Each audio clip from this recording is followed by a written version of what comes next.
Hello family, అందరూ ఎలా ఉన్నారు? నేనైతే చాలా బాగున్నాను. Welcome back to my channel hey Siri.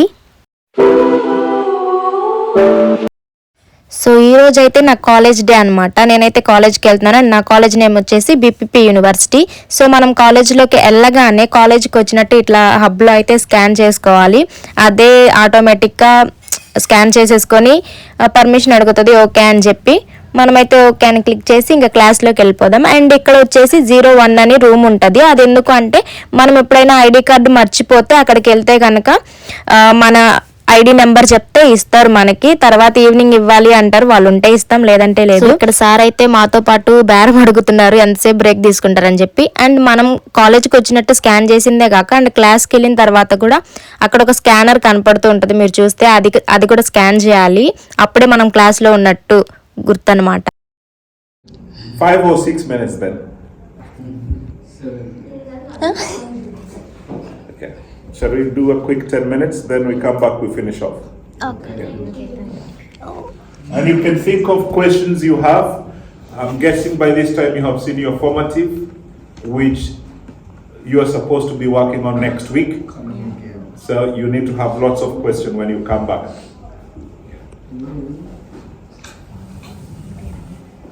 Okay. వీళ్ళు వచ్చేసి మా టర్మ్ 2 తెలుగు వాళ్ళు, అంటే ఎవరికి సరిగ్గా నేమ్స్ కూడా తెలియదు, కాకపోతే మన వాళ్ళే అన్నట్లు ఇంకా మాట్లాడుకుంటూ ఉంటాం. వీక్లీ 2 టైమ్సే కదా వెళ్తాము. అండ్ అది కూడా ఒక 2 అవర్స్ కానీ లేదంటే 4 అవర్స్ కానీ ఉంటుంది క్లాస్, అంతే, ఇంకా పెద్దగా ఏం పట్టించుకోము. అండ్ టర్మ్కి కొత్త వాళ్ళు వస్తూ ఉంటారు. అండ్ ఈ కాలేజ్ గురించి చెప్పాలి అంటే మనకి జనరల్గా ఐఎల్స్ కానీ లేదు అంటే ఏవైనా ఉండాలి అంటారు ఇంగ్లీష్ మార్క్స్ లేకపోతే. బట్ ఈ కాలేజీకి అట్లేం అవసరం లేదు. మనం ముందు డిగ్రీ చదివింది కానీ గ్రాడ్యుయేషన్ చేసిన దగ్గర MOI అంటే మీడియం ఆఫ్ ఇన్స్ట్రక్షన్ అని చెప్పి అవి తీసుకొని వస్తే చాలు, ఈ కాలేజీకి అప్లై చేస్తారనమాట. LO అండ్ MOIతో మనము ఈ కాలేజీకి అప్లై చేసుకోవచ్చు. అండ్ ఇప్పటికి కూడా మేము కన్ఫ్యూజన్ అవుతూనే ఉంటాము. అండ్ దీని పాస్వర్డ్ కానీ గుర్తుండాలి, లేదంటే అవతలి వాళ్ళు కానీ అట్లా హ్యాండ్ చూపిస్తే కనుక మనకి డోర్ ఓపెన్ అవుతుంది. బట్ ఏమో, నేనైతే పెద్ద కన్ఫ్యూజన్లోనే ఉంటాను ఇప్పటికి కూడా, ఎందుకంటే వీక్లీ 2 టైమ్సే కదా, అది కూడా ఒక్కొక్కసారి వెళ్తాం లేదంటే లేదు. బట్ అటెండెన్స్ అయితే ఖచ్చితంగా ఉండాలి. సో నేనైతే మీకు ఫ్లోర్స్ అంతా చూపిస్తున్నా. ఇదైతే క్యాంటీన్ అంట, ఇప్పటివరకు నేను ఎప్పుడు ట్రై చేయలేదు. బట్ మనమే అది ఆన్లైన్ పేమెంట్ చేసేసి తీసుకోవచ్చు అంట అందులో ఉన్నవి. సో నాకు కూడా పెద్ద క్లారిటీగా తెలియదు అది. సో నేను వచ్చేసి పోర్ట్స్ ఓకెన్ క్యాంపస్ కాబట్టి అంతా. ఇది వచ్చేసి స్టూడెంట్ సర్వీస్ అనమాట. మనం ఫీజు ఎప్పుడు కట్టాలి, ఇంకా మన ఇన్స్టాల్మెంట్స్ ఎంత ఉన్నాయి అని చెప్పి మనం అడగొచ్చు. ఇక్కడ ఏదైనా కానీ వాళ్ళు మనకి అంతా క్లారిటీ ఇస్తారు. ఫస్ట్లో వెళ్ళినప్పుడు ఐడి కార్డ్స్ కూడా వాళ్ళే ఇస్తారు.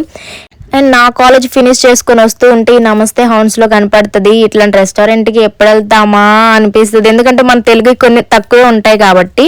బట్ ఏదో ఒక రోజు వెళ్తామన్న కాన్ఫిడెన్స్ అయితే ఉంది. ఇవి వచ్చేసి ఎట్లా కనిపిస్తాయి అంటే వేప చెట్లు లాగా కనిపిస్తాయి. మీకు కూడా మేబీ అలాగే కనిపిస్తూ ఉండొచ్చు, కానీ వేప చెట్లు కాదు. సో ఇదన్నమాట, నా కాలేజ్ అయితే అయిపోయింది. 2 గంటల క్లాస్ కోసం 8 ఫోన్లు ఛార్జ్ పెట్టుకొని వెళ్ళాల్సి వస్తుంది అనమాట. సో ఏం చేయలేము. అండ్ మీకైతే కాలేజ్ గురించి ఒక క్లారిటీ వచ్చుంటుందని అనుకుంటున్నా.